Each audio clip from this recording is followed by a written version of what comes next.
sur cette vidéo. Ceci simplement pour vous donner un petit moment de bonheur. C'est un bonheur intérieur que je ressens que de jouer de la musique et de composer un peu au piano.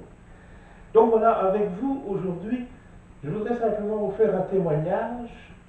Après 1 an et demi passé, on va dire, de reconstruction suite à la nouvelle thérapie, nouvelle pour moi bien sûr, faite avec M. Radou.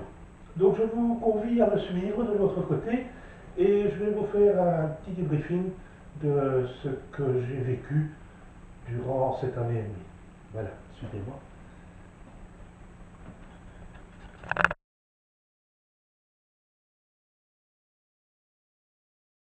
Voilà, donc je voulais vous parler de cette thérapie que j'ai connue il y a à peu près 1 an et demi, que j'ai découvert d'ailleurs, c'est plutôt découvrir que connaître. Cette thérapie m'a apporté énormément de choses. Et c'est pour ça qu'aujourd'hui, le témoignage que je vais vous faire est plutôt un témoignage d'un parcours qui a été effectué suite à ce traitement. Si on peut appeler traitement, plutôt peut-être traitement, peut-être du cerveau, de la tête, je ne sais pas. Mais enfin voilà. Donc en fait, cette thérapie est assez peu connue aujourd'hui. Et je ne sais pas si elle est beaucoup utilisée, mais le fait, disons, que cette thérapie se découvre un peu à nous, nous la découvrons aussi, nous, de l'intérieur. Alors, vous allez me dire, c'est peut-être un peu compliqué ce que je vais vous dire, mais non, en fait, ceci apporte cela, la transformation et la reconstruction intérieure. Donc, nous prenons comme base le cerveau, nous allons déprogrammer, reprogrammer le cerveau comme on vous l'a probablement expliqué. Et peu de gens disent, bon, est-ce que c'est vraiment utile? Mais peut-être pas tout de suite, parce que les résultats sont des résultats qui viennent au fur et à mesure. Donc je vous explique, moi personnellement, je vais près de la soixantaine, donc j'ai quand même un passé vécu d'une soixantaine d'années derrière moi. Il est clair qu'en un coup de baguette magique, on ne va pas transformer un homme sur 15 jours de temps, donc c'est tout à fait normal. Néanmoins, je vous dis, à peu près 1 an et demi, maintenant je pense que la transformation est à peu près complète. Et M. Radou vous dira peut-être qu'il faut attendre peut-être 4 ou 5 ans avant que vraiment tout s'estompe. Chez certaines personnes, ça prend peut-être un peu plus de temps que d'autres, c'est possible. Mais en l'occurrence, je vous parle moi de mon témoignage personnel, et je peux vous affirmer aujourd'hui que 80-90% de tout ce que j'ai fait est à peu près résolu. Donc, la transformation, ben oui, la transformation, elle vient de l'intérieur.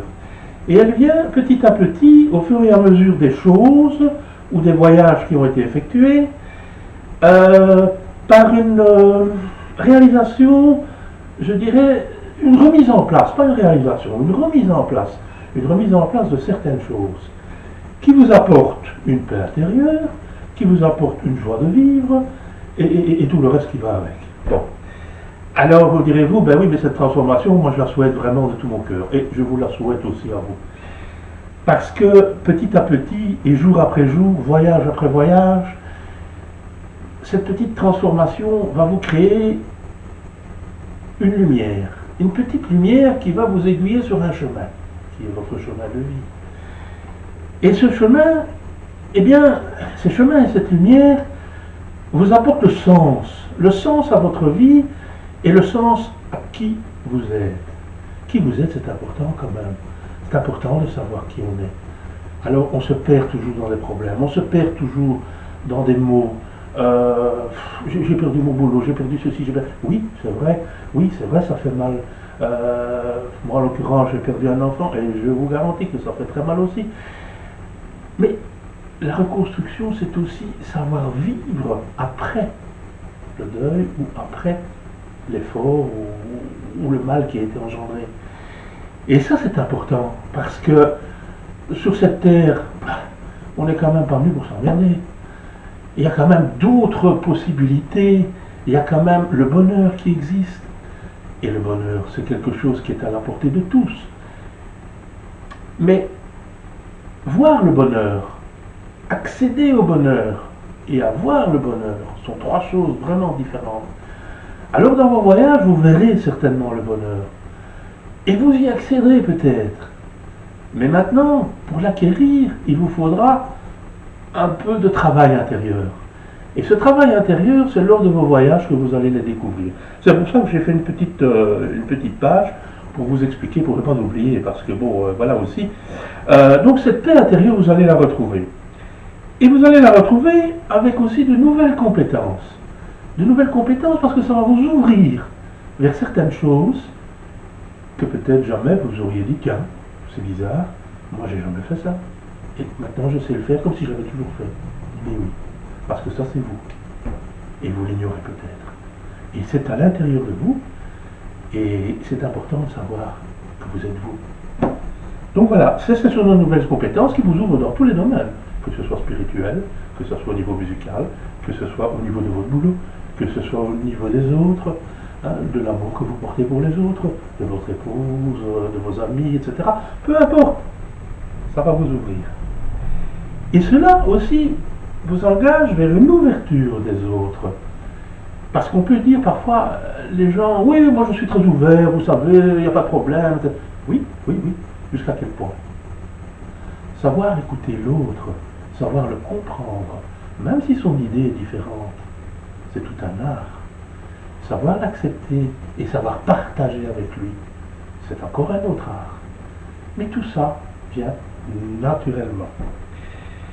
Donc ce qui vous emmène à l'ouverture de soi-même vers soi-même.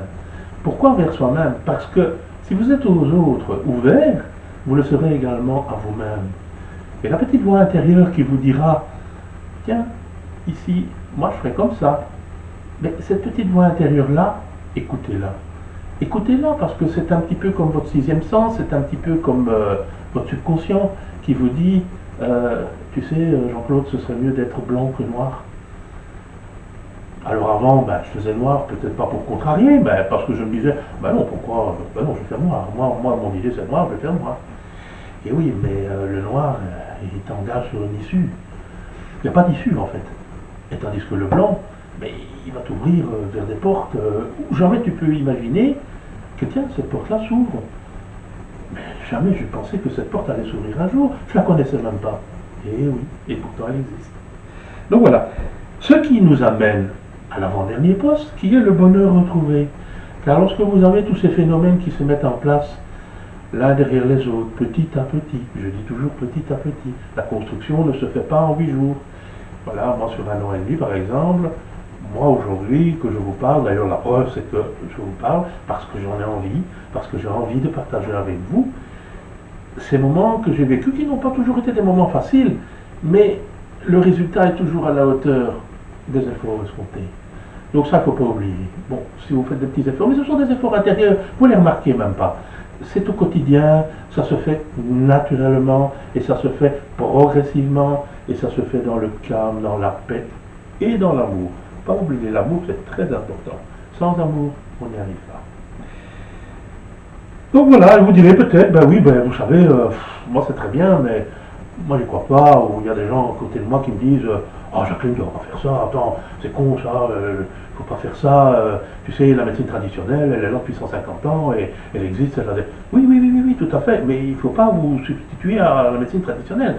La médecine traditionnelle est un élément très valable, et certainement à la hauteur de ses compétences à l'heure d'aujourd'hui, avec toutes les technicités qui existent. Donc, surtout, ne crachez pas dessus. Mais vous pouvez accepter de pouvoir avoir un petit plus qui va pouvoir vous aider à en sortir d'une situation peut-être à laquelle jamais vous n'auriez dit, tiens, vous ne voyez pas d'issue, tiens, pour cette chose qui arrive.